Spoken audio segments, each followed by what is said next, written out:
I would like to call the meeting to order. Would you take the roll? Yes, I would love to.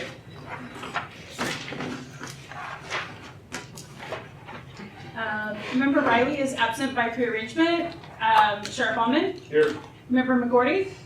Present. Dr. Miller. Here. Auditor Weir. Here. Ms. Angela. Yes. Chair Barash. Here. Member Myrtle. Here.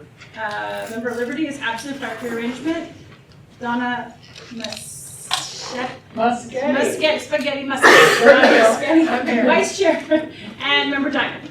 Here. Can we, so, I guess it says the expenditure report, but don't we do the approval of minutes first? No, we're doing Okay, expenditure. expenditure report, Mr. Wheeler. Okay. All right. Thank you. Wait, do you want to I'm have sorry, yes, public I did expression not first? call Oh, for public. okay. So, can we have public expression? Anyone who would like to say something? It would be appreciated, Carol Hester, if we had a copy of that report from Mr. Weir out here for us. It's in the binder in the back. I mean, to have it our seats, not to go to the binder. I mean, before we've always had it in a packet. It's back there, right? Yep. Okay, so. Did she take the binder to her seat? I don't care. Yeah. As long as it doesn't leave the room.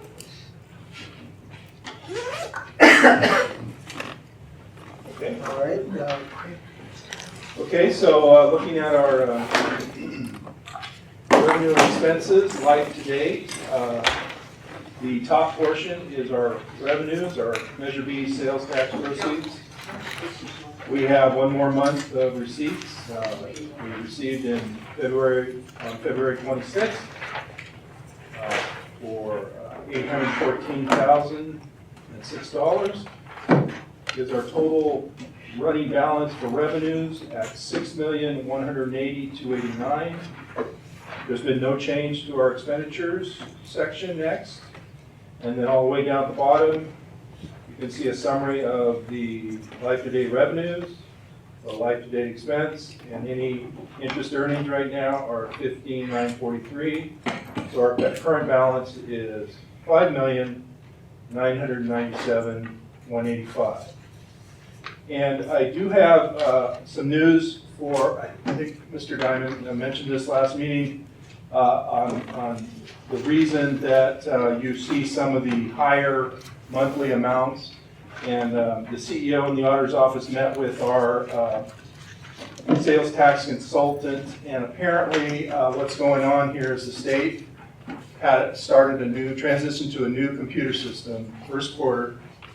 And of course, you know, with new systems, so the first quarter was short, the second quarter was short, and then during the third quarter, they made up for those 2 quarters, and that's why you're seeing the higher amounts in those months.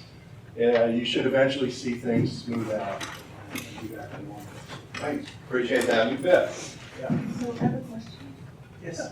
At one point, I think we asked if you'd be able to break down where the funds came from, if there was some way of tracking how much of it came from the coast.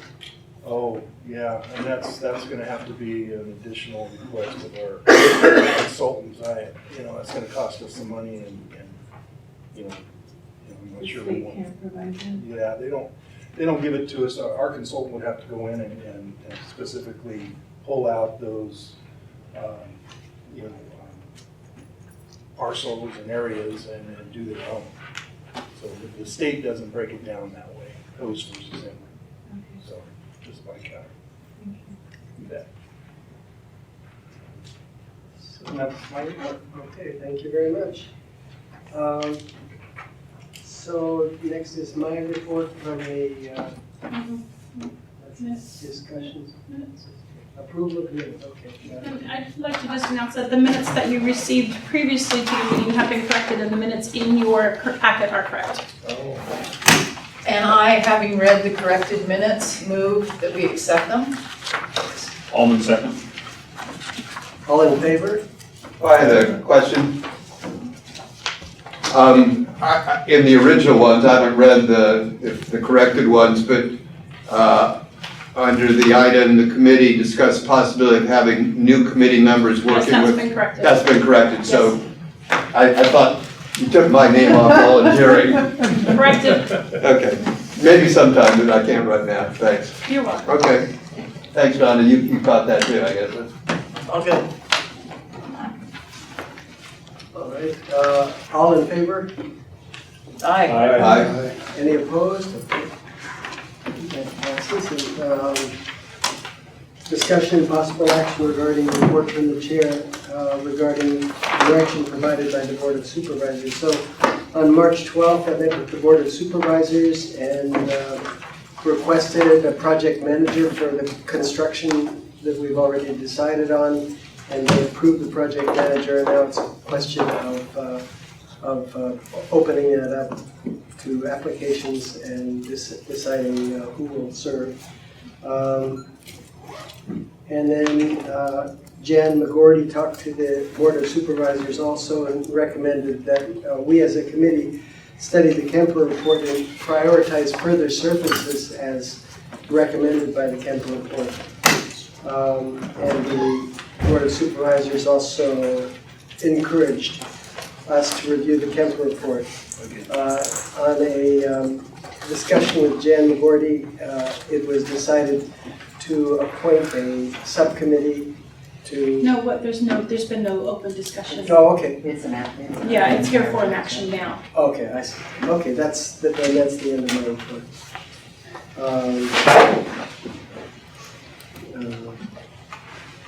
So if you wanted to request that there be an ad hoc, this would be the time. Or when we actually get to the Yeah, item. yeah, exactly. Perfect. So we should go Yes. on to 3D. Yes. So 3D discussion, possible action regarding current provision of county data. When we get there. Yes. No, No, Jane's item. 3D. So passing around, and there are some also in the back for anybody who would like to grab them. There was a request to provide another look at especially mental health services that are provided through the county. As a reminder, the county is contracted with Medi-Cal, which carves out specialty mental health services. So we only provide specialty mental health services to those individuals that have Medi-Cal and meet the specific mental illness medical necessity criteria. So I went ahead and put together a list of those again for you guys. It details out what are the specialty mental health services that are covered and paid for by Medi-Cal. You'll also note that there's a couple little like stars under there that remind us that certain facilities like boarding cares have the IMD exclusion, which means that if they have more than 16 beds, if you are not over 65 or over, we cannot get Medi-Cal to reimburse us for those.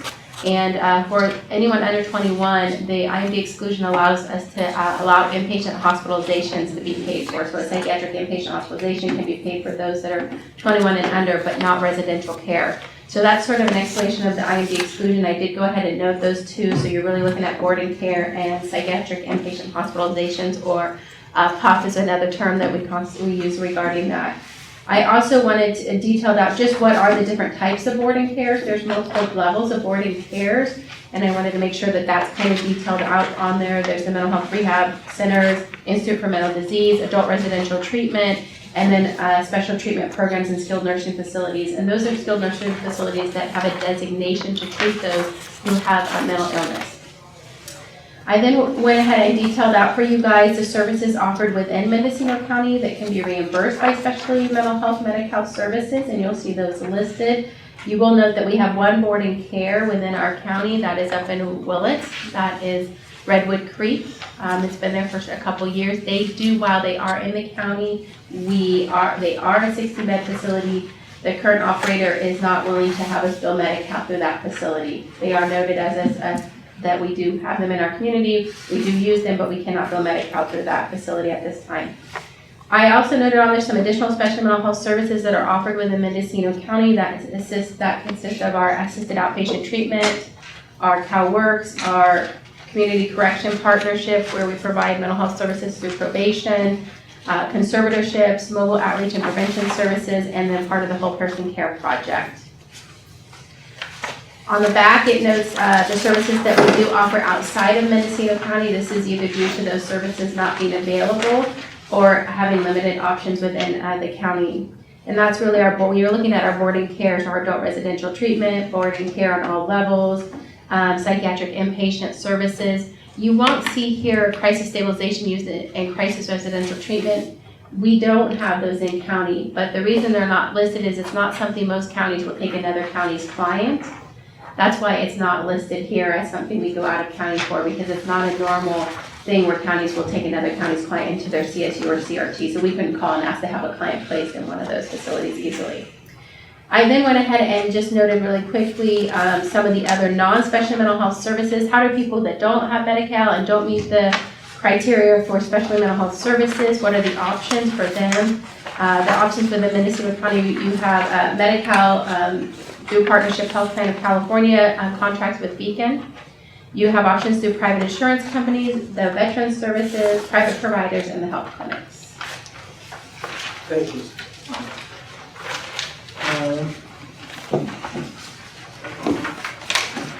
So 3E, discussion and possible action regarding including review of the capital report as recommended by the Board of Supervisors. So this is where, as I mentioned earlier, the Board of Supervisors. Yes. Doctor, it was a presentation. There's got to be public comment to Julian's. Public comment, and maybe we Oh, I can. see. Yes. Okay. All right. Is there any public comment? Board discussion, committee discussion, I'm sorry. Yeah, I do. Yes, please. So, this is well prepared, thank you. This is just something that will be permanently in my book. Measure B is certainly intended to improve mental health services.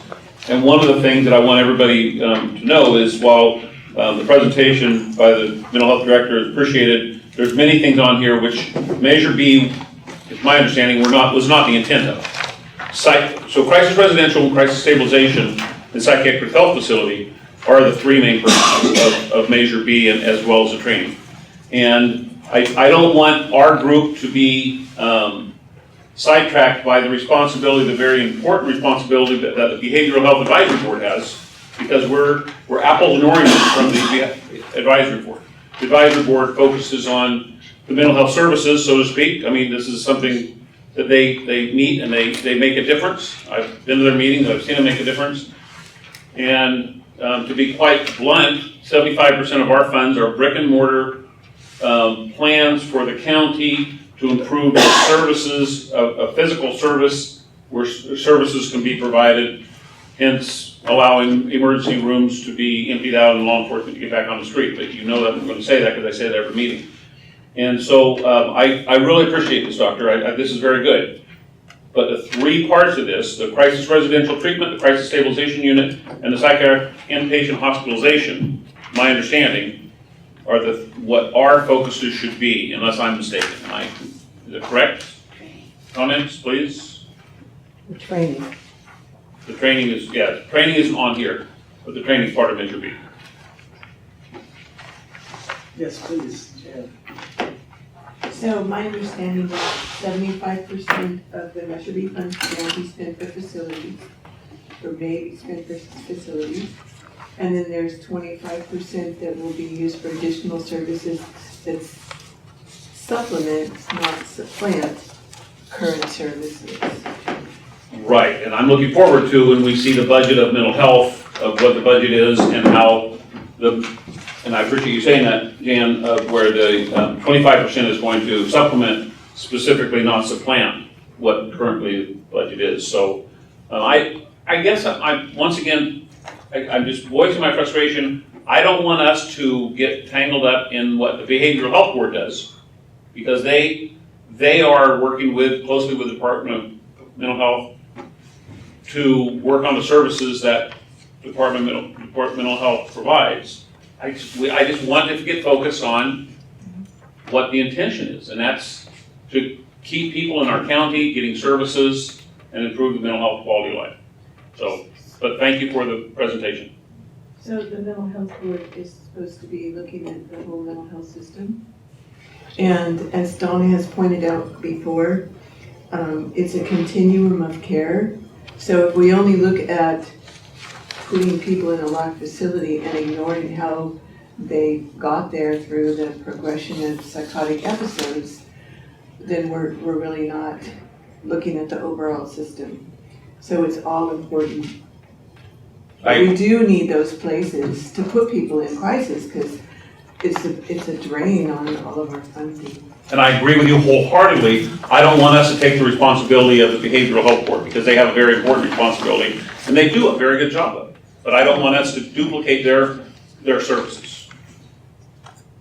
You know, I guess I'm not clear on that there's a certain amount of overlap. Certainly the Behavioral Health Board looks at the whole mental health system, but you know, we're supposed to be supplementing services as well.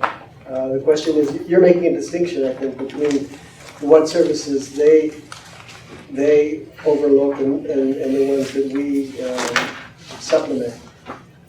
So like, for example, in the Kemper report, and I assume that what you're talking about as far as what we do, the services, just considering the services, is what Kemper report recommended.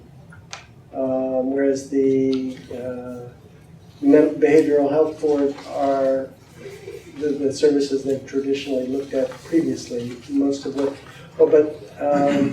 you know, and I think that at least for this committee, those of us who don't have a thorough grounding in the mental health system as it stands, like for example, day treatment. You know, do we have a day treatment in Mendocino County now? And what he recommended was that we have a day treatment, and said that we don't have one. But I thought Manzanita, and some of this was clarified at lunch, but I think it's a discussion maybe that just to clarify what we're talking about, what we're spending Measure B money on in terms of services. I mean, certainly when we're building facilities, then we have to provide a certain amount for services in those facilities. And I appreciate that. And you know, if we could just take the rough numbers of 75% and 25%, I think I would be satisfied if we spent 75% of our time at these meetings to talk about the brick and mortar aspect of mental health and 25% about the services. Because we're spending more time talking about services than what, as a sheriff, I truly believe our county needs. And that's the brick and mortar place which was the whole catalyst and the genesis of Measure AG and hence Measure B. Thank you. Any other comments? Yeah. Go ahead, I'll wait. Mark's done. So, I think we as a committee need to decide what we are going to pursue as brick and mortar projects. Nobody really wants to step up and say what we want to do and how we want to do it, but we all are in agreement that we need it. Is that a very fair assumption? I'm not sure where the process in the RFP is at and where that's going. I have ideas on what I would like to see with that RFP. But like Donna mentioned in her letter to the editor, I think that we need to have services, but like Sheriff Allman is, we also have to have the brick and mortar, and I think the brick and mortar, the 25% was also to provide services in the brick and mortar, the new facilities that we are building. That's where I think the 25 to 75% is. So that's my interpretation of it, but I think everyone that sits at this table may have a different interpretation, but that's the way I saw it. And I think we as a committee need to decide what we're going to do and start focusing on that and what priority we're going to do it. And I'd like to see it all. I think we need a CRT, a CSU, and a PUF. And the training facility.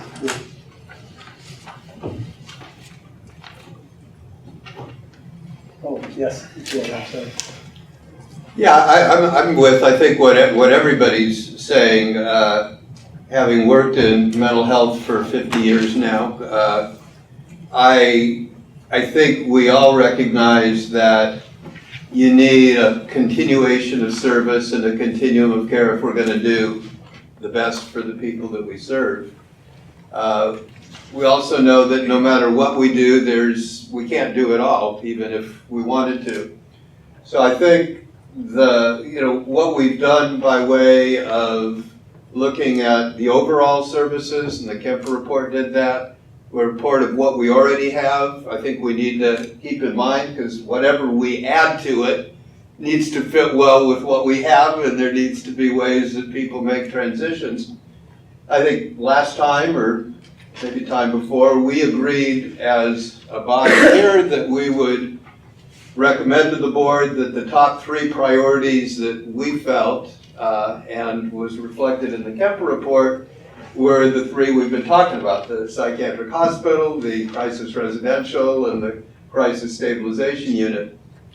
And so it seems to me the next step then is to get whatever we need to get answered or information we need so that those 3 priorities can be actualized, can be worked on. And I think part of what I'm hearing from the sheriff, and I share some of that frustration, that we keep moving ahead on the things that we've agreed need to happen, and that we have, for my need, a timeline of when that's going to happen, a recognition that every meeting we come to is moving those things along expeditiously, as quickly as we can, knowing that we want to be sure we're making good recommendations to the board. And I think, from what I understood in the previous note of hiring a project manager, that given that we're all busy, we all have jobs, we are all doing a full load of other things in addition to Measure B, that having some help with a project manager hopefully can move things along, and we can have a timeline so that those 3 priorities get put into reality and recommended, and that they happen, and that then we can add into those as we have time, money, and can add to the priorities. But I think we want to see the things that we've agreed on priority actually get completed. Carl? Thank you. This is a really good discussion, actually. And I want to say that this committee, I think this committee has more influence than either we think we do or we take on. Because I can tell you, as the person who brings items to the board, that if we just go back to paying Kemper the additional $27,000 that we owed him, that the board was not going to approve paying that $27,000 unless the Measure B committee made that recommendation. So what I'm saying is that we have made really one major recommendation so far, which is to look at stabilization, residential, and the PUF. And so that went to the board. The board directed that staff look at the feasibility of those 3 services. Now that's a huge order, as we know, in that there are so many options here that, when we're looking at location, we're looking at how we would provide this, if this is together, if this is separate, whatever. If this committee made more decisions and pushed more forward to the board, we probably would move quicker. And I say that, and I don't say that lightly, because I know there's 11 of us and these are big decisions. But right now, the process in front of us is looking at the feasibility of these 3 services, and it's obviously we're looking at cost, we're looking at location, we're looking at everything right now. And we haven't started that process yet. So I don't know if this committee wanted to make an additional recommendation to the board and maybe narrow the focus. I think it could push us forward a little more. I also want to say, though, that I fully support what Jan is saying, in that we wanted a Kemper review, we got that Kemper review. There's really good recommendations in there. However, we have got to narrow our focus to get something done. And if we look at the whole Kemper report and all the recommendations, I don't know how far we'll get. So one of the outside discussions that we had, a suggestion that Jan was making, was about forming an ad hoc. There's nothing wrong with Measure B forming an ad hoc to actually look at all the recommendations and possibly bring those recommendations back to this committee and then to the board if needed. But regarding actually getting something done, whether we want to say brick and mortar, or whether we want to say a service, if we narrow our focus and we as an 11-member commission actually come up with a recommendation that's a little bit more specific to the board, it's possible that the board will take that recommendation. I'm going to give an example, right? We're talking about, do we build let's just say the PUF. Do we build the PUF at Howard? Do we build the PUF at Orchard? Do we look at the HHSA Doris Street property, take that, build it there? I mean, there's a lot of different options. But if we as a committee really think that there's one location that is a better location, not only for services, but for costs, and I mean, some of this is really pretty, easy for all of us here to understand, then that could be a recommendation that we move forward, and it could move us a little quicker. So what I'm saying is, long answer here, but, this committee has a lot more influence than I think we're taking. And these recommendations from the Measure B committee, the board seriously looks at. Staff brings something forward, they're bringing us right back to this committee. So it speaks to the influence that this committee has, and if we take it, which is different than behavioral health, but it certainly serves an important purpose with Measure B. Joe, did you have something? Yeah, just a clarification, Karma, with what you're saying to us. If I understand, what we've done is we made a recommendation on priorities from the Kemper report that we all agreed on. It got sent to the board. The board approved the priorities, and if I understand right, directed staff to move ahead with that. And what wasn't clear from what you said is what staff is going to do and how we can help that happen.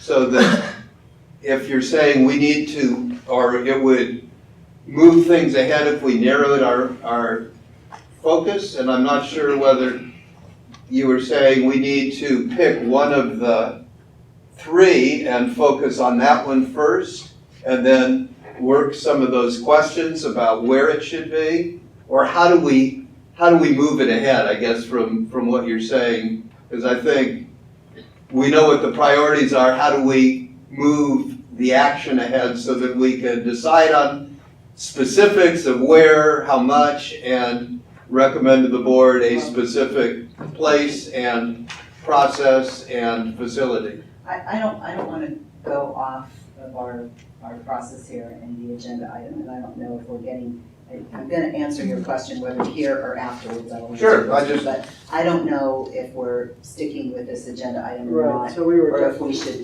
move on and answer this question with another agenda item. That makes I don't sense. answer We're talking Either about, way, yes. I just said if Uh, we're getting Support was- far afield, we can come back, but I think that would help us to know how we can move ahead. It sounds like you have some ideas about how to do that. Well, yeah, so we will, let's see, Are we on the Kemper report? we're on the Kemper report. So Jen, did you have something to say about the Kemper report? Well, first I wanted to comment upon what was said before Right. about we had made a recommendation that it be investigated the cost of the different types of facilities, and I thought that's kind of where we were now, and that we really can't make any intelligent decision until we have that information. So my question is, what's the status of that? Well, that's part of the feasibility study, is that my understanding? And so there's somebody doing this feasibility study? Not yet. So is this part of the, and I guess a lot of the questions that many of us have are procedural, just how does this and so we're hiring a project manager, but the project manager doesn't do a feasibility study, but maybe interfaces with somebody who does. Is that the, well, we can, yeah. That's not I- part That's of not it. part of the No. agenda item, but, okay, we got off field, so, Do you, if- so. We're on 3E, right? We have- So 3E, if I can just pipe in, Yes. the Behavioral Health Advisory Board made a presentation to the Board of Supervisors, and in return, the Board of Supervisors then recommended that the Board of Supervisors prioritize the recommendations, review and prioritize recommendations contained in the capital report. And it wasn't a recommendation that they encouraged it. I think that was the word, Yeah, they encouraged it. encouraged it. Encourage this board. Yeah. Yes. That board encouraged this committee. Do you remember that?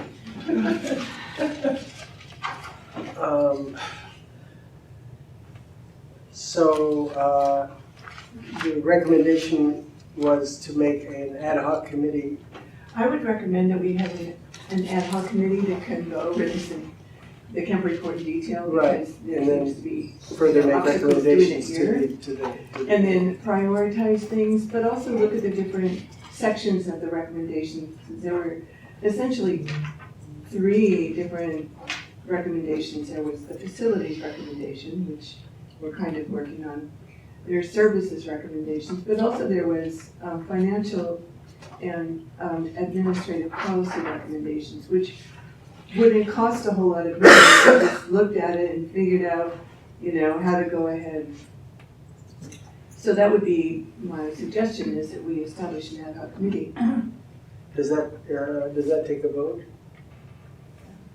Yes, okay, so do we have We should probably We have to talk designate. to Let's define talk what, about it. Yeah, let's Yes, talk about let's that talk because about it's a that. mistaken, I mean, there's some problems with it. go right ahead. Mark, you're. All right, so I think we have 3 items up in front of us that we all know we need to do.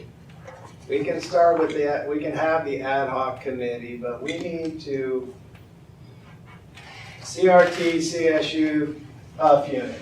We need to move those projects forward somehow.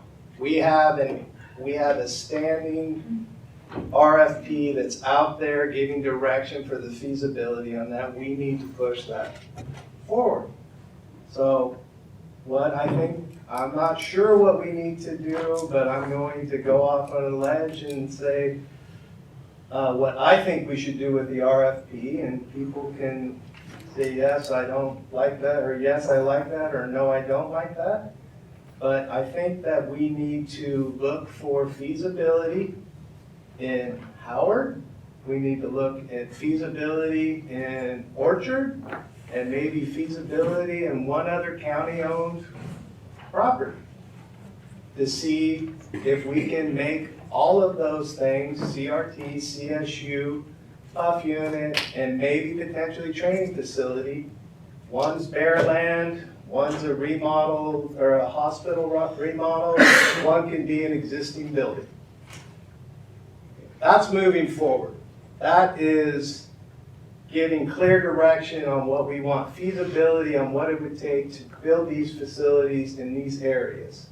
That's the way I think it should move forward. That's my personal opinion. Sheriff Alden?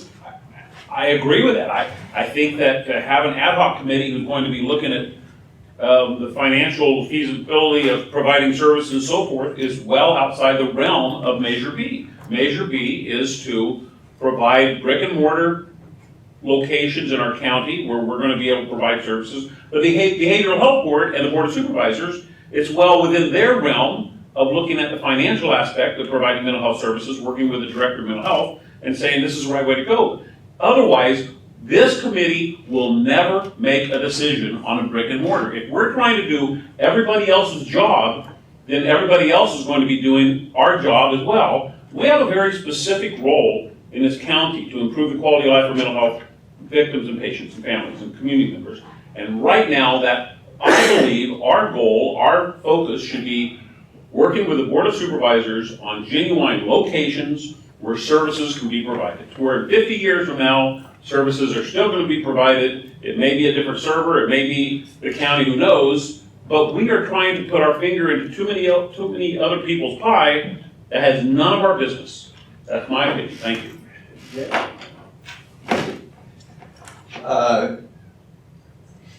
Back to what I think we already agreed on 3 priorities. So my sense, and it's, I think, similar to what Mark is saying, and I think the sheriff as well, is that we start there. We've already identified those priorities. They're the same as the Kemper report recommended, and we all not only approved the Kemper report as a guide for us, but subsequent to that, we recommended these 3 priorities.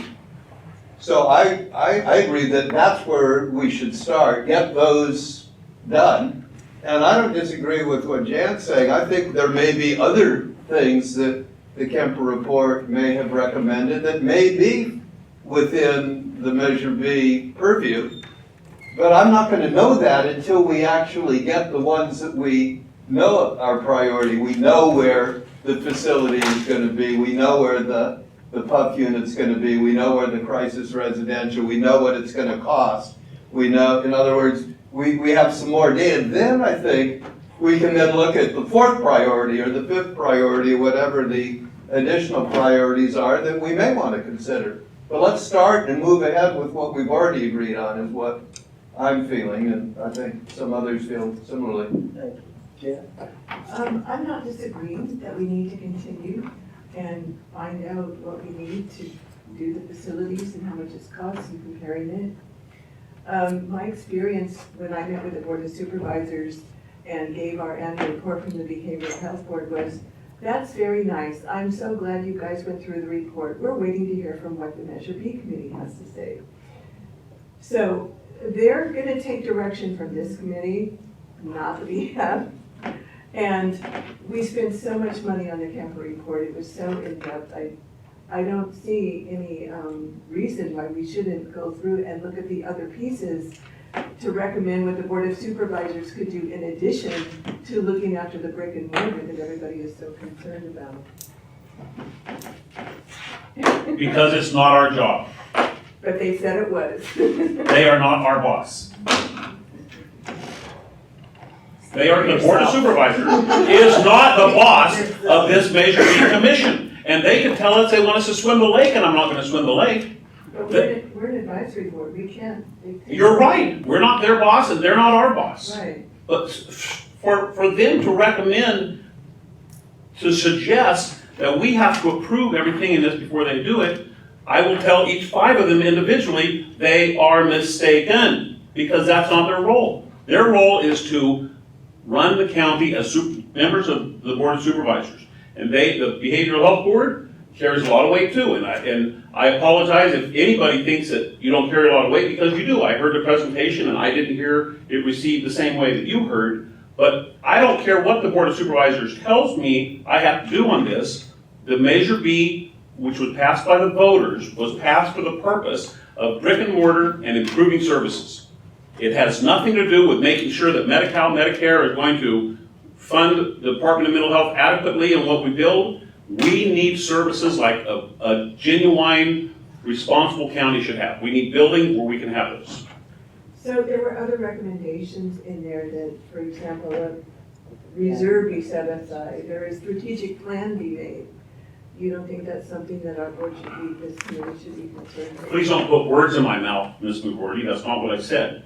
I'm saying that our primary responsibility is to provide direction and a very good recommendation to the Board of Supervisors for building mental health facilities to improve the quality of life for our patients and citizens. Please don't put words in my mouth, and I won't put words in your mouth. No, I was just asking. Well, you did, but thank you. I was asking a question. Well, your question was making an assumption, which was a wrong assumption. If I sound frustrated, it's because a lot of people in this room, on this side of the table, or from the podium on up, are not willing to make a decision. And it is time. We are in the 14th meeting of the Measure B, 15th meeting of Measure B, and we can't hang our hat on any decision we've made. I hope we're not proud of where we are. Mark? So, I think that we should look at services, supported services, but not before CRT, CSU, and PUF unit and training facility. And this is important because what we build with those facilities have to mesh and model this, because we need to get paid by Medi-Cal for what we build. So I think this is vitally important.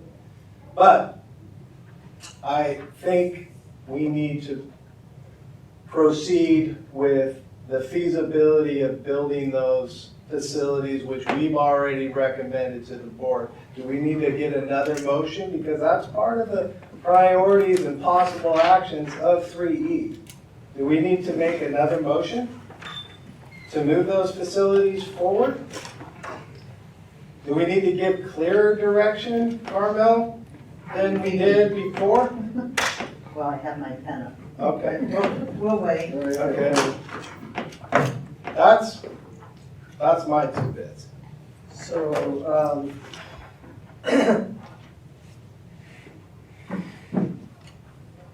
Are we still on 3E? Is that what we're Yeah, still on? Yeah, we haven't I'm just checking, I just want to be sure I'm yeah, still in the so- same place and you We have a got it. motion, I Yeah, think. we have a motion regarding discussion possible, that was three, right?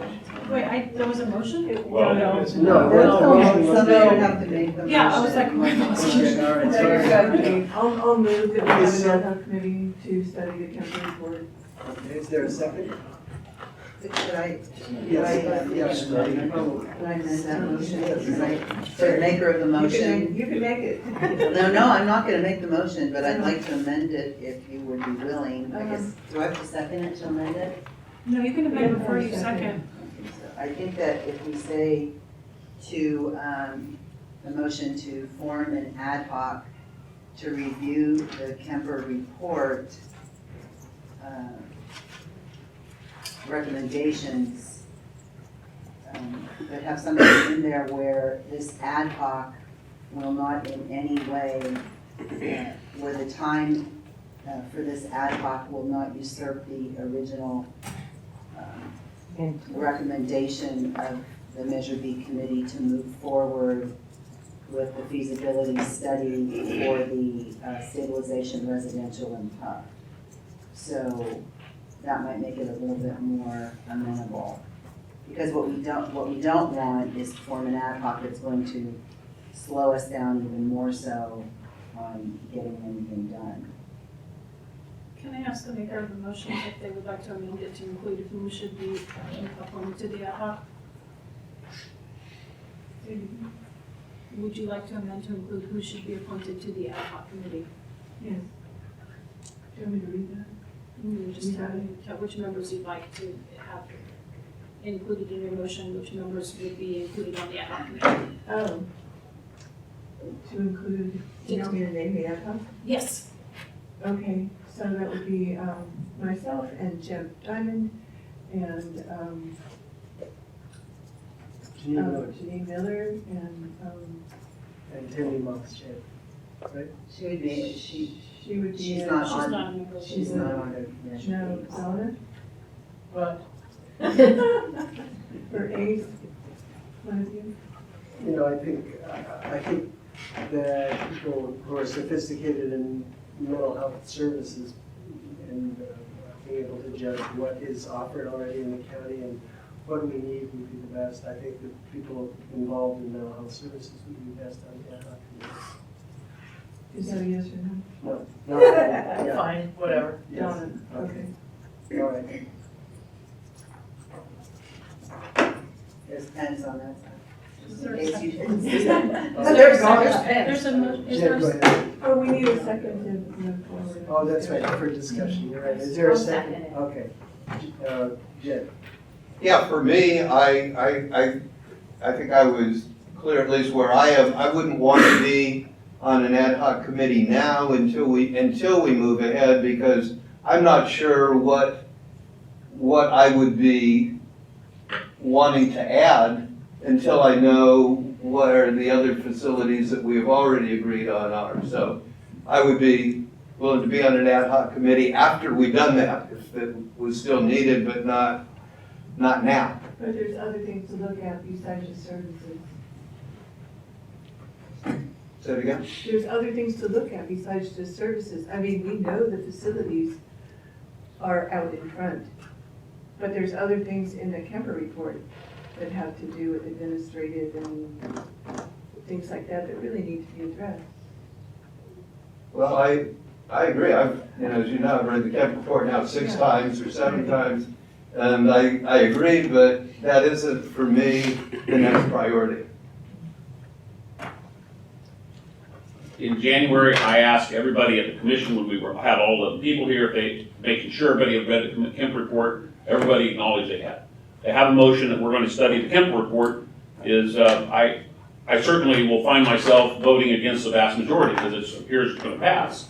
But to the people who are going to vote for this, I would encourage you to think about how you're delaying the action on getting brick and mortar. Because it would be great to have an ad hoc committee to talk about where the buildings are going to go and how we're going to work with the communities and the city of Willits if that's where it's going, city of Ukiah if that's where it's going, and so forth. But to continue to study the Kemp report for services is well beyond the responsibility of Measure B, but I'm prepared to be the only naysayer in this room. Mark? What is your purpose of having the ad hoc committee besides putting services before the brick and mortar? It's not to put services before the brick and mortar. Then what would be the purpose? It would be to look at the policies. There was a, specific action plan that we haven't looked at. I think we are following the Kemper report with a specific action plan because they said vitally that we needed to get a CRT CSU immediately. And we had something in place. And we're really not following the Kemper report by not doing that. I don't see how this would impede it. Well, what the reason I'm saying that is that what would you bring to the board that doesn't support what I feel is the brick and mortar? What would you bring with the ad hoc committee? So we would review the administrative policies that were recommended. For example, we haven't talked about a prudent reserve.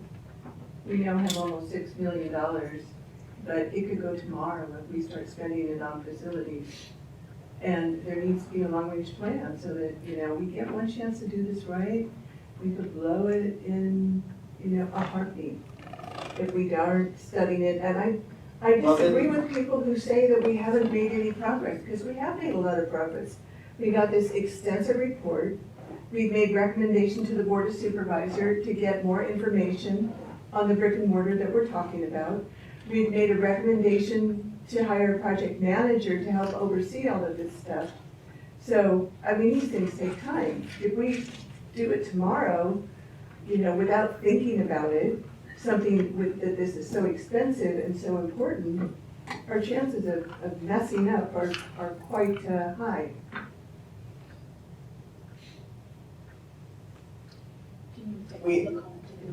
I think my time might be up. Okay, public comment? Yeah, Joe Bradley, and I'm just a concerned citizen with a sunroom running loose on the streets. And I've been intimately involved with all of this, dealing with Tom and what we have here. And I'm sitting here with the same frustration that Tom has. You guys bought a report, and I've read part of it, and I get so far and I've got to stop, and then I'm going to go back to it. And I think an ad hoc committee for that at some point would be good, but right now, I've sat on a board for this county for 18 years, and I've seen how they work and how ad hoc committees work, and I really think you guys need an ad hoc committee now to go look at the properties that you're interested in and seeing if they work, and get your project manager and hopefully have that person be going with you and start putting time and energy into that.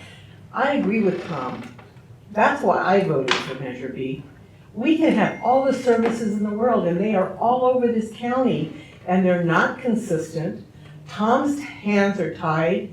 He's got somebody at the jail right now who is waiting for a bed in a hospital. She's been in solitary for 3 months. She's schizophrenic. She's breaking down because of the situation. My son was there for 2.5 months. And again, they have the right not to take their medication, so they get nothing. And for 2.5 months, they're looking at walls and get to go out in the middle of the night.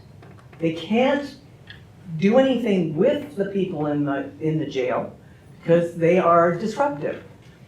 So what we're doing here, and I'm frustrated like Tom, we need the facility to address these things, to take it out of the jails, to take it off the streets, to get a central unit that will then help all of the ancillary ones. And so I think your ad hoc committee needs to be, go start looking at the properties you're talking about. If they don't look like they might work, fine. If you need to get in a consultant, fine. Give yourself an allotment of money for if you need to get a consultant.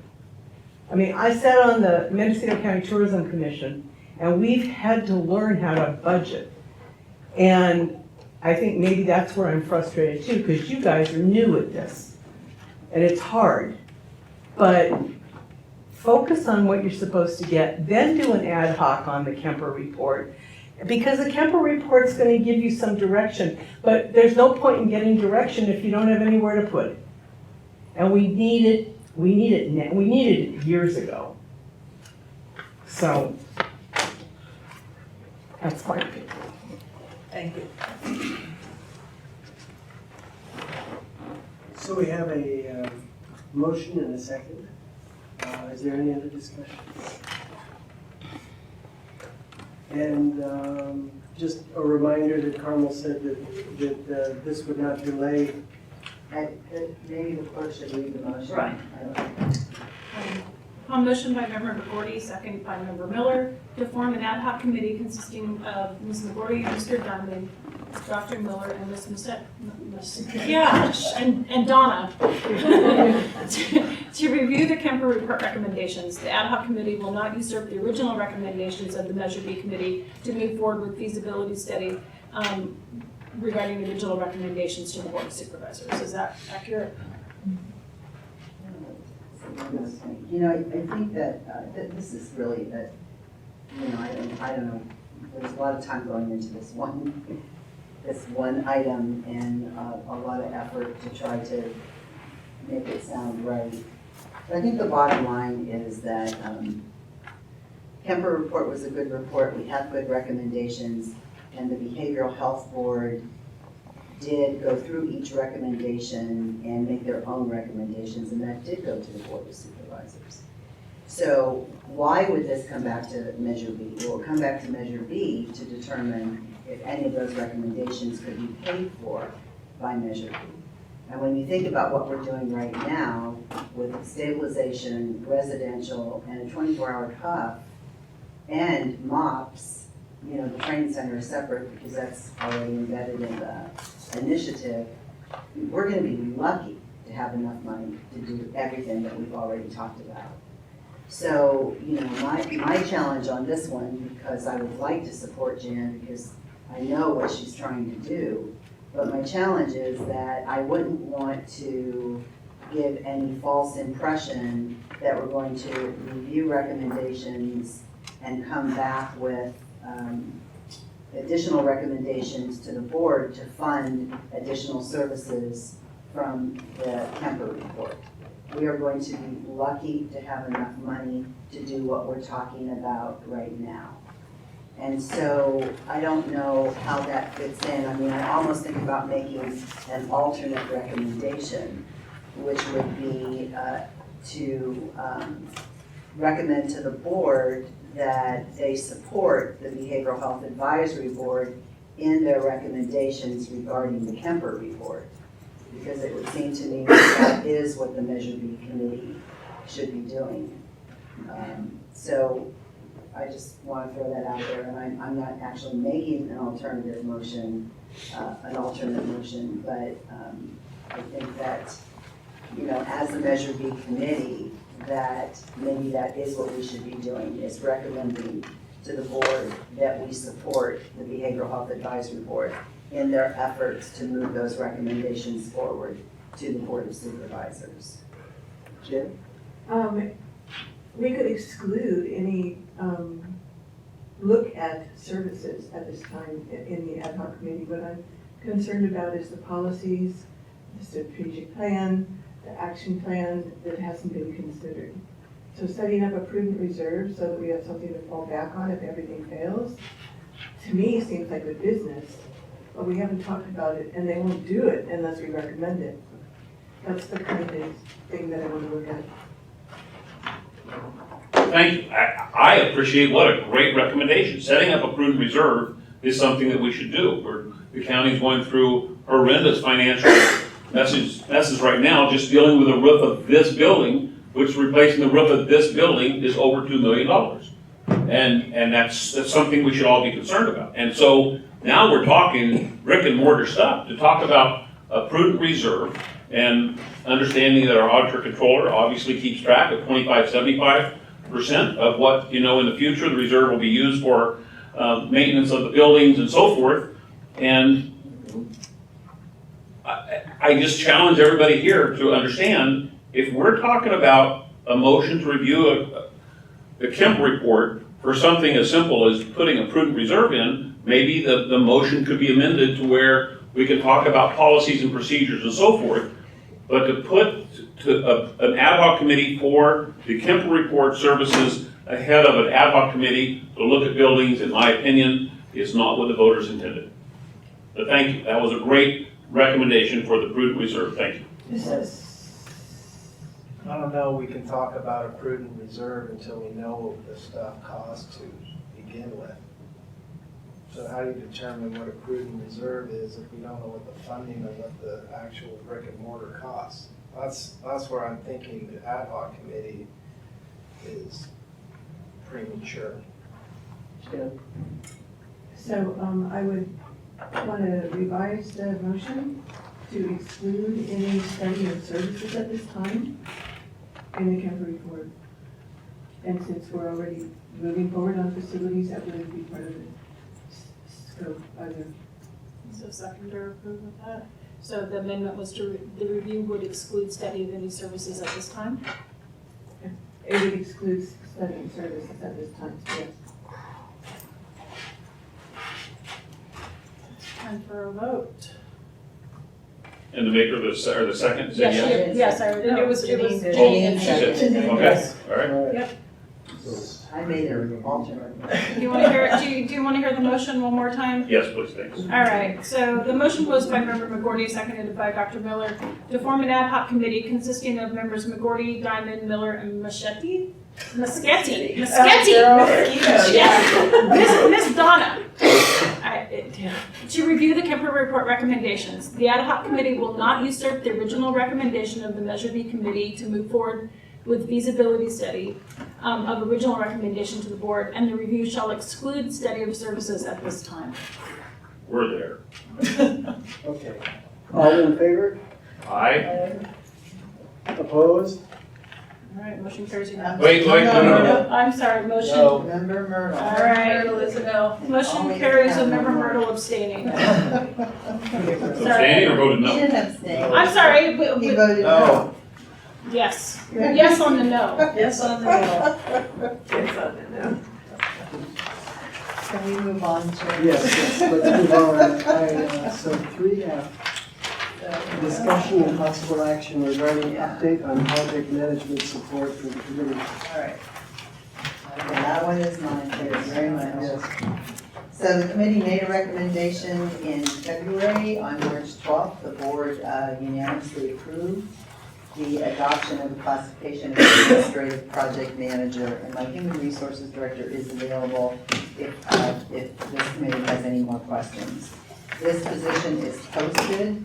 What we did is we did a couple things. One is we have a job description that's attached here, And this position is posted for recruitment, open until April 9th. Our small group, which is not an ad hoc, but an advisory to staff, I did have them look at the job description and also meet with a person who I thought could fill this role.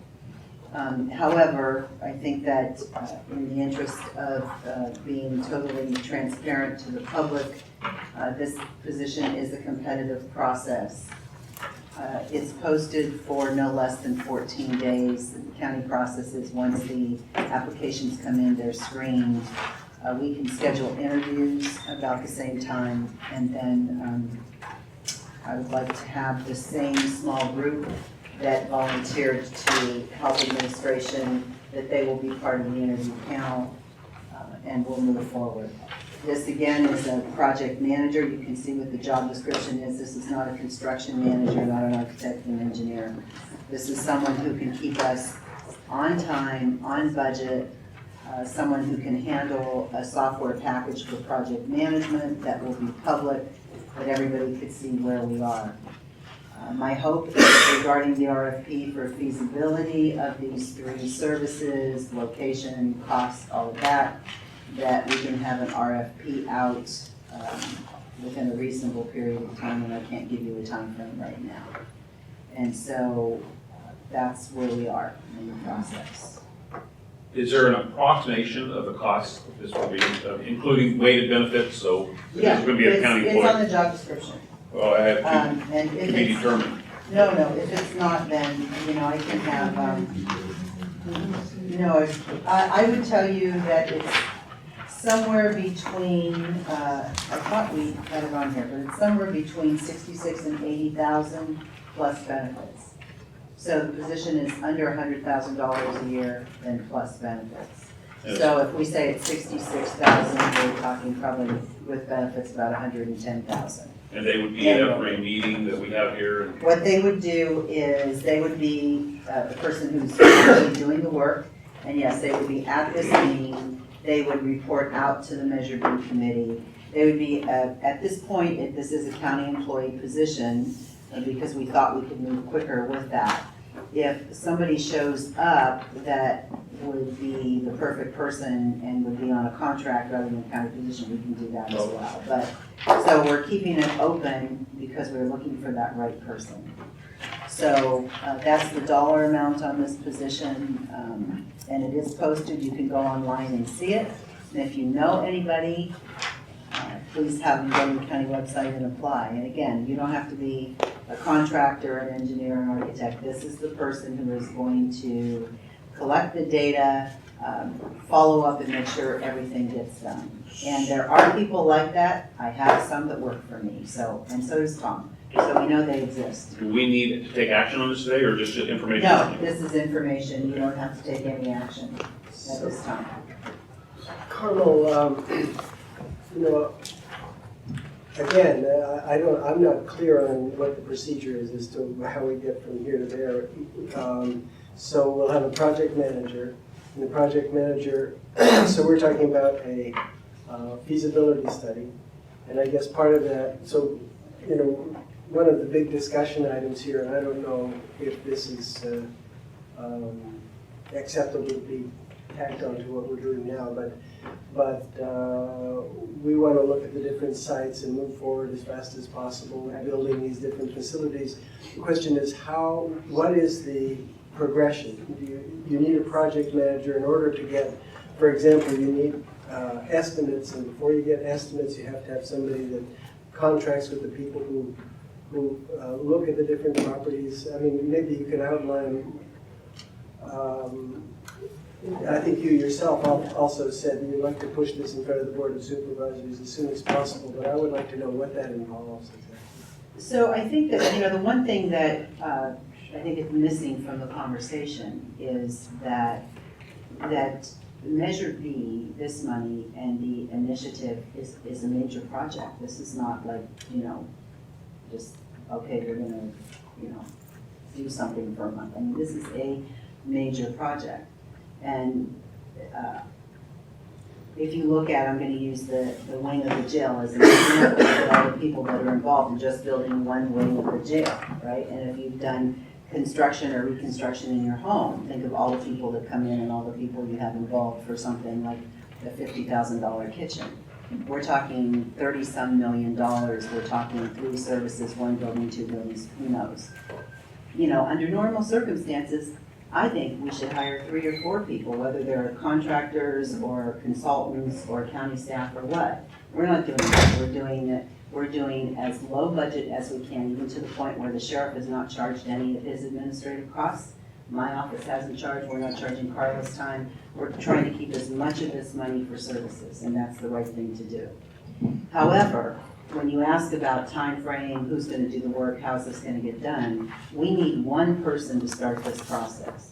Now, my office can start drafting the RFP with the assistance of the people that we have involved. I think that Mark Myrtle and Ross Liberty actually are very good advisors for us. Donna is there as more of a technical advisor, and then of course our staff.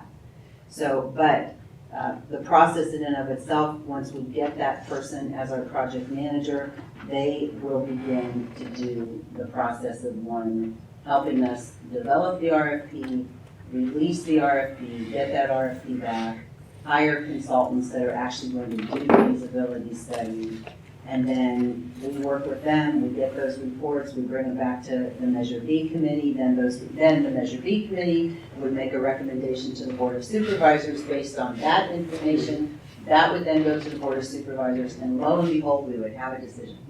So what you're saying is, at this point, until we have a project manager, there's really nothing much we can do. No, I'm not saying that, because we have done, one is we do have county staff right now, whether it is the sheriff's staff or my staff, that have been working on Measure B. I mean, this meeting didn't just happen, right? I mean, everything we've done for the past 14 months has been done. We have people working on this. What we don't have is people who are dedicated to either the feasibility study, building the building, looking at Howard, looking at Doris Street, looking at Orchard. That we don't have, and that we need. And so we will have.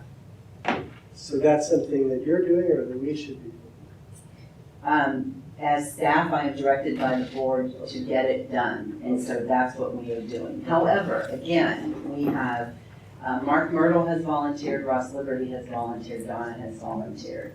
And so we have people from the committee that are advising us on some of the best course of action. But again, I guess my question is, then, is there anything that this committee can do Well, I think something that was brought up by Mark when we were, by Member Myrtle, when we were talking about the ad hoc was, I think we brought it up, somebody brought it up about, maybe actually assisting with this process by looking at the different locations. My goal is, as we develop the RFP, is to have it reviewed. We're not going to just develop this RFP and put it out. So, it's quite possible that members of the committee would actually like to take a look at the various locations.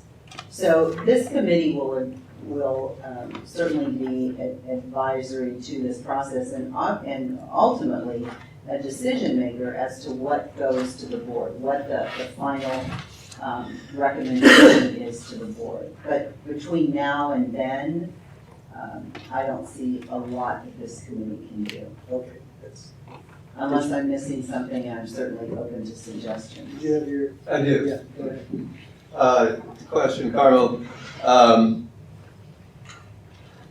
One of the concerns that we talked about was it would be hard to find a person that could do this, and it sounds like, as you said, there are people that can do this, and you mentioned, your staff, my staff.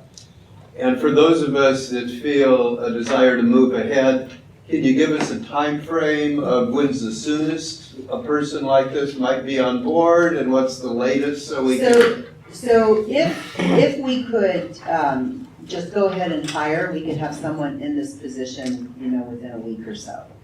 But if we want to do a competitive process, an open and transparent process, it will take longer. And right now, we are slated to do a competitive process. So this position will be posted until April 9th. providing we get applications and applications with qualified applicants, then we will begin an interview process. And so if this closes on April 9th, 2 weeks later, around April 23rd, we should be able to, we'll have a list and we should be able to start interviews. So we should be interviewing in May and somebody should be on board in June. Now, with all of that said, as I had mentioned before, we do have people with qualifications to be project managers within our county system. My goal is to utilize one of my analysts to begin looking at project management software and to assist us in doing some of the things that need to be done until that project manager is hired. And that is the only way. I mean, we can sit back and wait another 2 months, or we could, again, reassign another staff person to do some of this work. And that is my goal, unless this committee decides that's not a good idea. I'm open. This would maybe not be a good idea to quit. Well, we're looking at project management software. That should be probably around $35,000. I would say that would be a Measure B expense. That will have to be approved by this committee. Certainly, we're not charging any staff time. The sheriff didn't charge any staff time for his staff. I'm not charging any for mine. But there may be some expenses that we will incur before our permanent project manager comes on board. So another question related, is it possible to keep moving ahead with the priority programs we've agreed on and get RFPs sent out soon before the project manager's on board, which could be, It depends on how much we can get done. Somebody has to actually draft the RFP. I get that. And so right now, it is the county staff that already have various activities that they're doing. So, yes, it's possible. I don't know how far we'll get. My hope is we can have an RFP drafted in 30 days, but my guess is this committee will want to review, unless you're going to say no. But if this committee wants to review that will create a delay. If I could just use the advisors that I've been using, that could move us along a little quicker. So I hope I'm answering your question. Well, it is. The sheriff's holding his head. I'm not sure what that. No.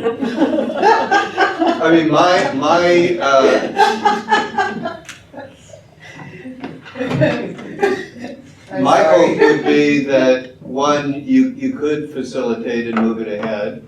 And number two, I trust you and the advisors from our committee to make a decision about that without having to take a month to meet the next meeting and to get them out there. And then when a project manager comes on board in May or June, we would be just that far ahead, and I think that would be worth doing. And I trust you and you all on the committee that are advising to move that ahead. Thank you. Believe me, we really want to get this done. I get it. We want to get it done right, but we would like to get it done quickly. I have a question. Yes, sir. So I'm reading here that it'll be a single incumbent classification assigned to the executive office. You had to put something in there.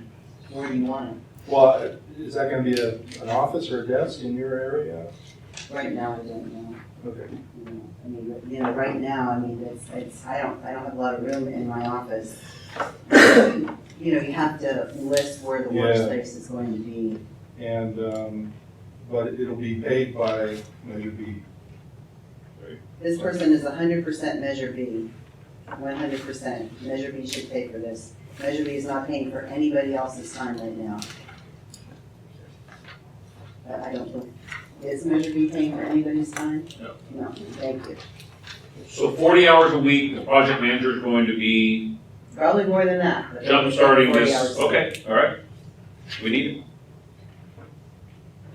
Thanks. Any other discussion? Any public comment? Is that item?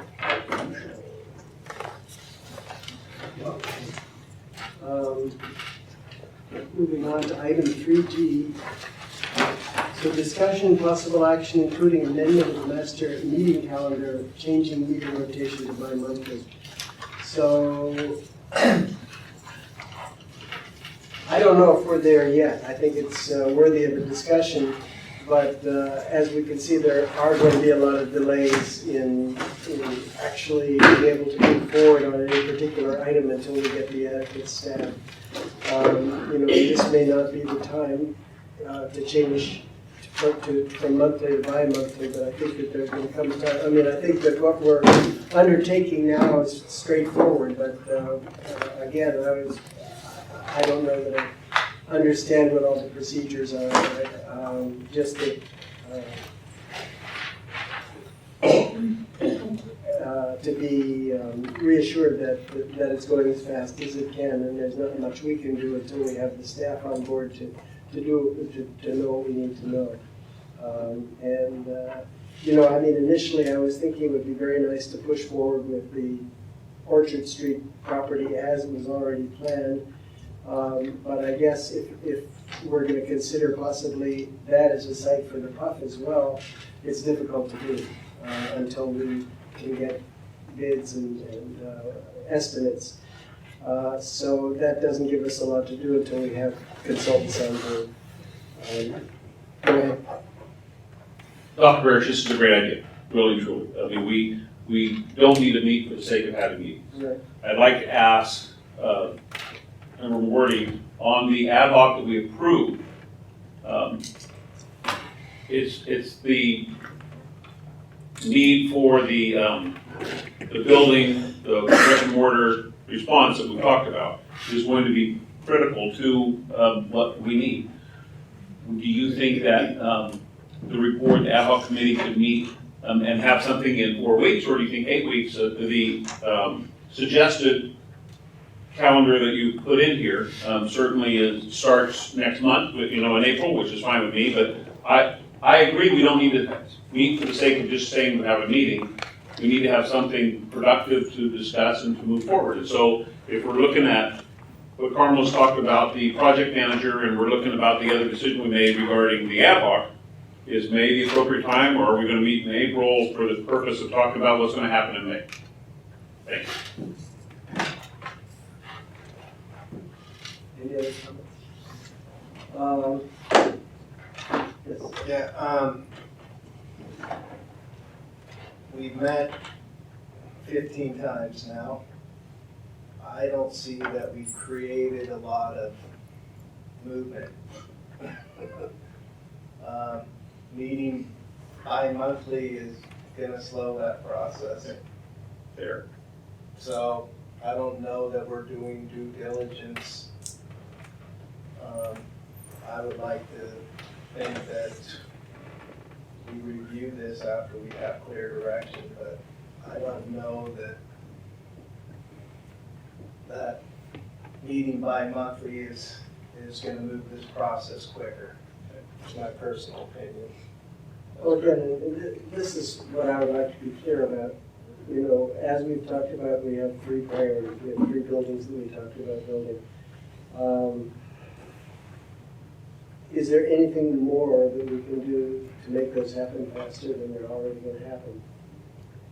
That's the big question. And my understanding, at least, was that certainly we can have discussions about the different locations, but there are enough questions about each one that I think we need more information. Well, let's talk about it. Yeah. So, Well, if we don't meet next month, what's gonna be what's the progress between now and May? Well, again, we have to hire, part of, and this is what I was talking about as procedural, what is step 1 and step 2 and step 3, and my understanding is we need to have a feasibility study. We have certain locations that we have in mind. We need to hire a project manager to do a lot of what needs to be done. Project manager is not going to be online until, it depends Probably on. by next meeting at the soonest, right? If it was April. Well, we're gonna have, let's see, we won't have our designated project manager on in April. So, April 9th, the applications come back. so maybe not meeting until May. That's what It I'm makes asking. sense, but doing it bi-monthly from now on? No, I think we can, I think we can alter the meetings as we want, but I mean, when we're hamstrung by procedure, then I don't see that there's a lot to talk about. But I'm not, you know, I don't necessarily want to know the details about all the procedure, but I would just like to know that we're, I mean, like you, I would like to know that we're moving ahead as fast as we can. A month comes quick, and you need to work diligently to make that. If you let a month between that happen, then you can let a month slide and You then know what, work you're 2 right. weeks before. Maybe now's just So not the time. I I'm concur, I think we should stay how we are. We need, That's my and opinion. that, and I'm not saying I would much rather personally do it bi-monthly, but I think to stay on task until we have clear direction, I would vote that we, you know, vote per meeting, if a meeting next month is needed, but I don't know about going bi-monthly.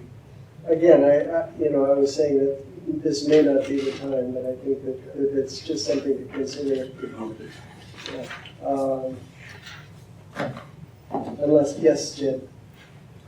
To me, it's more important to me that we have clear guidance of what we're going to do at every meeting, that we have a clear direction and we know from meeting to meeting, here's what we're working on, here's why we're coming together.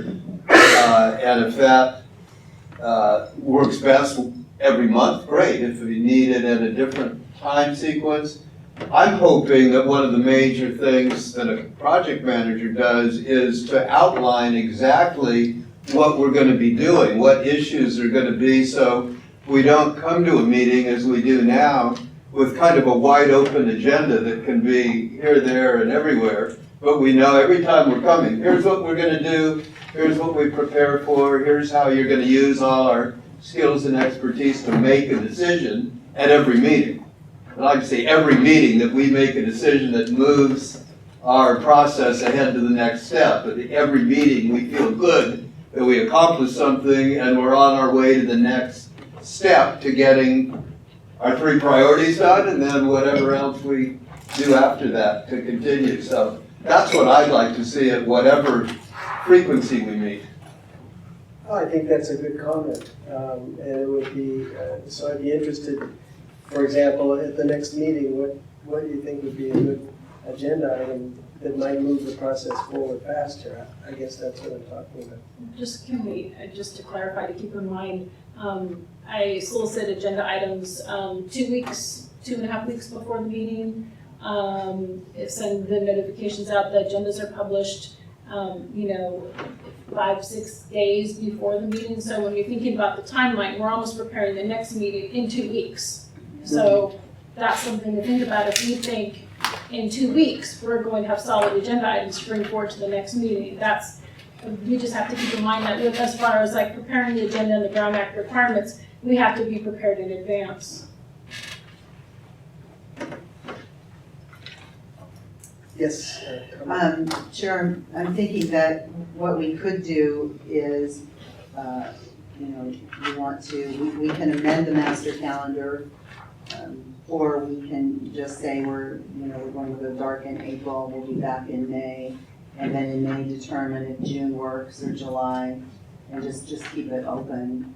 We can certainly we can say in May that we're not going to meet in June, make it public, put out a press release or whatever. and just You do can it do that way. basically what we want to do. Yeah, Yes, so we skip April and go to May.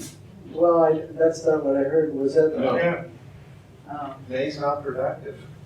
I mean, April's not productive. Right, yeah. So, shall we take a vote then, a motion to skip May? The next Skip the next April? meeting would be May, the next And meeting next that meeting is should May. be May. Good, sure? Yeah, that's fine. I'm just hoping the ad hoc committee is going to actually be meeting during this 8-week period. So in May, probably the focus agenda item would be the report from the ad hoc committee. Yeah, that would be Okay. better for me, I mean, it's a little- Okay. So would you like to make a motion? Well, any public comment yet? Public comment? Anybody like to comment? I just, a question, if you're looking for a project manager, you're gonna wait till May to say if you found somebody? Because you couldn't do it without having a meeting because of the Brown Act. Found somebody. We don't have to approve it, do we? No. No, it's just county procedure. That was my question. Okay.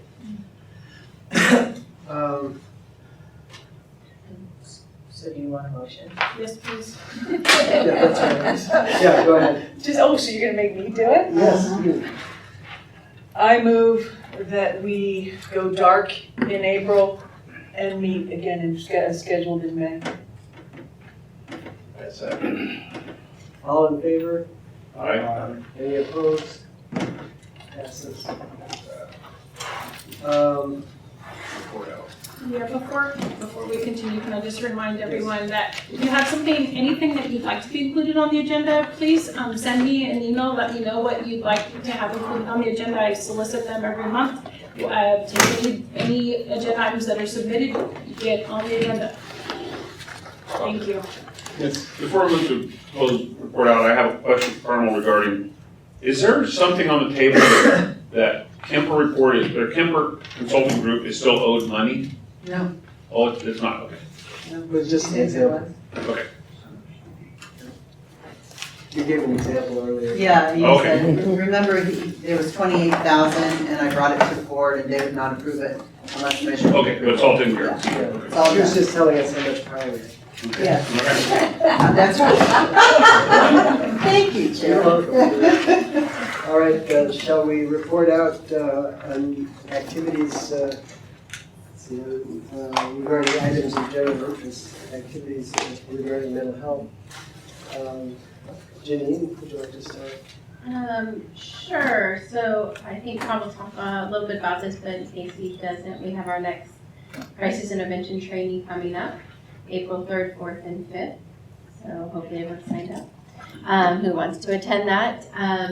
The other thing, just two things, is we won't be meeting till May. April, we celebrate alcohol. We bring alcohol awareness to our community. So we do red ribbons and we'll be out in the community talking about recovery that impacts mental health because we have a lot of clients that are co-occurring. And then May is Mental Health Month. So we'll be doing a lot of outreach and events in May to recognize May as Mental Health Month and also Stepping Up. I'm talking about stepping up. It's a public meeting. You can tell me. All right. I'll do it.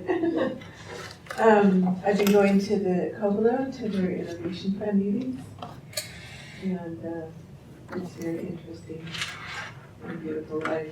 The Stepping Up initiative is planning to have public meeting in May for Mental Health Month and having some guest speakers that are nationally known to educate the community on what it is.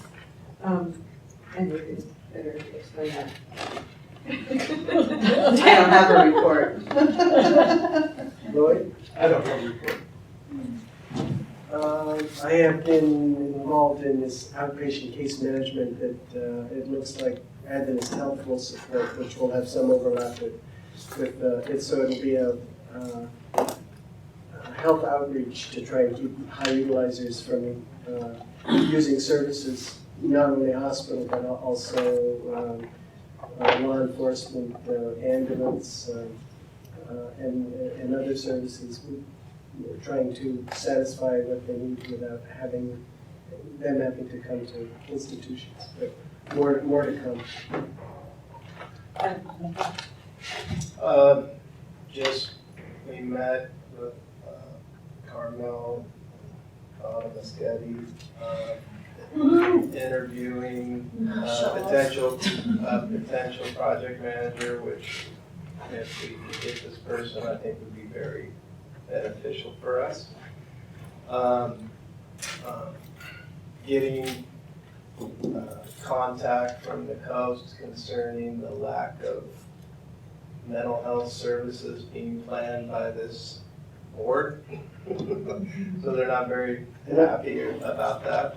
I'll be reading this after from. Well, they're reading it from the papers and what people are talking about. And, you know, I've had the stakeholders meeting, and from what I see we can afford and moving forward, that we can't have mobile crisis stabilization facilities all over the county. And but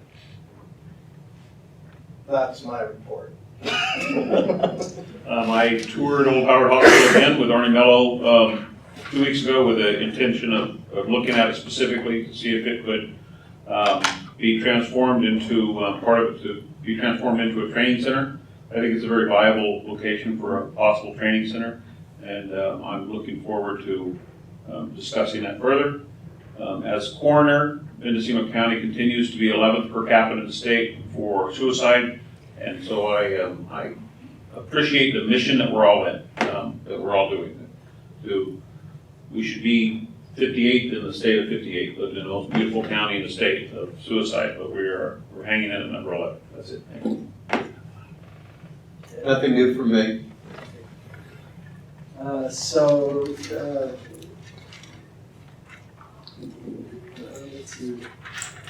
This was the communications. There's a email from John Wetzler. And he says, I know that there is a meeting today for Measure B. I had intended to come over the hill, but this morning's weather doesn't look too good. I was in Ukiah yesterday. Will I be able to watch the proceedings on YouTube? I was in touch yesterday with Nevada County's fully operational crisis stabilization unit. I asked about what its addition to the welfare of the county's mental health care system has been. I received an all very positive response regarding patient care, more than paying for itself by lowering the out-of-county placement for those 5150 holds.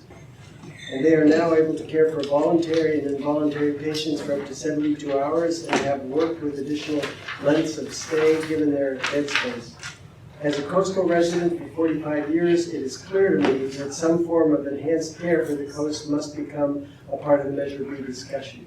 We have to be able to write 5150s and care for their safety as well as the safety of our community.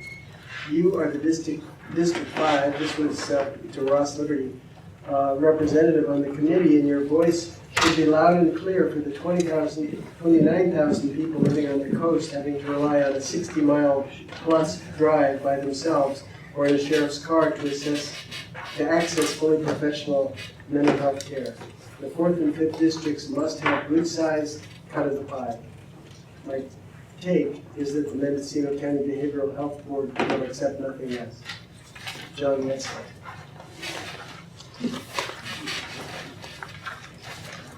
Is there any further public comment?